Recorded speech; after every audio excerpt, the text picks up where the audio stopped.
മുഖ്യമന്ത്രിയുടെ മകൾ വീണ വിജയനെയും ആരോഗ്യമന്ത്രി വീണ ജോർജിനെയും താരതമ്യപ്പെടുത്തിക്കൊണ്ട് പി സി ജോർജ് രംഗത്ത് വരുന്നു. വാർത്ത വായിച്ച ചാനൽ പൂട്ടിച്ച വ്യക്തിയാണ് ആരോഗ്യമന്ത്രി എന്ന പരാമർശമാണ് പി സി ജോർജ് മുന്നോട്ട് വെക്കുന്നത്. വീട്ടിലെ വീണയും മന്ത്രിസഭയിലെ വീണയും പിണറായി വിജയന് ബാധ്യതയാണ് എന്നാണ് പി സി ജോർജ് പറയുന്നത്. ആരോഗ്യമന്ത്രി വീണ ജോർജിനും മുഖ്യമന്ത്രിയുടെ മകൾ വീണ വിജയനും എതിരെയാണ് പി സി ജോർജിന്റെ ഈ പരാമർശം. രണ്ട് വീണമാരും വിജയനെയും കൊണ്ടേ പോകൂ എന്ന അവസ്ഥയാണ്. ആരോഗ്യമന്ത്രിയെ രാജിവെപ്പിച്ച് വീണ്ടും വാർത്ത വായനയ്ക്ക് പറഞ്ഞു വിടുന്നതാണ് കേരളത്തിന് നല്ലതെന്ന് കെ മുരളീധരൻ പറഞ്ഞിരുന്നു. വാർത്ത വായിച്ച ചാനൽ എന്നേക്കുമായി പൂട്ടിച്ച് ഐശ്വര്യമുള്ള വ്യക്തിയാണ് ആരോഗ്യമന്ത്രിയെന്നും പി സി ജോർജ് ആരോപിക്കുന്നു. CPM-ൽ ചേർന്നതോടെ പാർട്ടിയുടെ കണ്ടകശനി തുടങ്ങി. ഇപ്പോൾ ആരോഗ്യവകുപ്പിനെ ആരോഗ്യമന്ത്രി തന്നെ നേരിട്ട് കൊല്ലുന്നു. ചികിത്സയ്ക്ക് നടക്കുന്ന ആശുപത്രിയിൽ കയറുന്നവൻ മൂക്കിൽ പഞ്ഞി വെച്ച് വീട്ടിലെത്തുന്ന കാഴ്ചയാണ് കാണുന്നത്. പേപ്പട്ടി കടിച്ചാൽ കുത്തിവെപ്പെടുത്തില്ലെങ്കിൽ കുറച്ചു ദിവസത്തിന് ശേഷവും ഇഞ്ചക്ഷൻ എടുത്താൽ 5 ദിവസത്തിനവും മരിക്കുന്ന കാഴ്ചയാണ് കേരളത്തിലുള്ളതെന്നും പി സി ജോർജ് പറഞ്ഞു. മന്ത്രി സജി ചെറിയാൻ പറഞ്ഞതിന് ശേഷവും വീണ ജോർജ് ആരോഗ്യ മേഖലയെ കുറിച്ച് വമ്പ് പറയുന്നത് അപമാനകരമാണ്.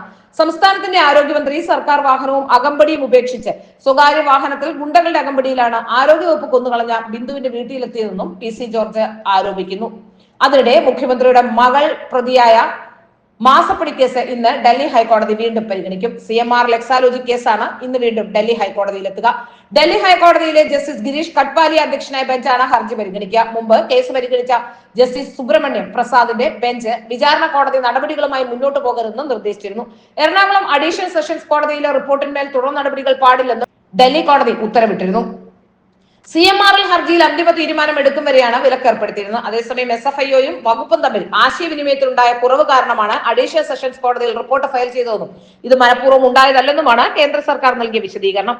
എക്സാലോജിക് CMR ഇടപാടുമായി ബന്ധപ്പെട്ട അന്വേഷണം തുടരുമെങ്കിലും വിചാരണ കോടതിയിൽ റിപ്പോർട്ട് ഫയൽ ചെയ്യില്ലെന്ന് SFIO കോടതിക്ക് വാക്കാൽ ഉറപ്പ് നൽകിയിരുന്നുവെന്ന് നേരത്തെ സുബ്രഹ്മണ്യം പ്രസാദ് വ്യക്തമാക്കിയിരുന്നു. എന്നാൽ എന്തുകൊണ്ടാണ് ഉറപ്പ് പാലിക്കാത്തതെന്ന് കേന്ദ്ര സർക്കാരിന് വേണ്ടി ഹാജരായ അഡീഷണൽ സോളിസിറ്റർ ജനറലോട് ഡൽഹി ഹൈക്കോടതി ചോദിച്ചു. പിന്നാലെ പുറത്തിറക്കിയ ഉത്തരവിലാണ് കോടതി നടപടികളിൽ നിന്ന് SFIOയ്ക്ക് വിലക്ക് ഏർപ്പെടുത്തിയത്. CMR എക്സാലോജിക് സാമ്പത്തിക ഇടപാടിൽ CMR-നും ടി വീണയ്ക്കുമെതിരെ SFIO കുറ്റപത്രം നൽകിയിരുന്നു. കുറ്റപത്രത്തിൽ ഗുരുതര കണ്ടെത്തലുകൾ ഉണ്ടായിരുന്നു. തട്ടിപ്പിൽ ടി വീണ പ്രധാന പങ്കുവഹിച്ചു എന്ന് പറയുകയും ചെയ്തിട്ടുണ്ട്. CMR MD ശശിധരൻ കർത്തയുടെ അറിവോടെയാണ് തട്ടിപ്പ് നടന്നത്. പ്രവർത്തിക്കാത്ത കൺസൾട്ടിംഗ് സ്ഥാപനത്തിനാണ് CMR-ൽ പണം നൽകിയെന്നും പ്രതിമാസം 3 ലക്ഷം രൂപയ്ക്ക് പുറമെ 5 ലക്ഷം രൂപ കൂടി എക്സാലോജിക്കിന് നൽകിയെന്നും കുറ്റപത്രത്തിലുണ്ട്. ഏതായാലും വീണ വിജയന്റെ വിധി എന്താകുമെന്നറിയാൻ കാത്തിരിക്കുകയാണ് ജനങ്ങളേവരും.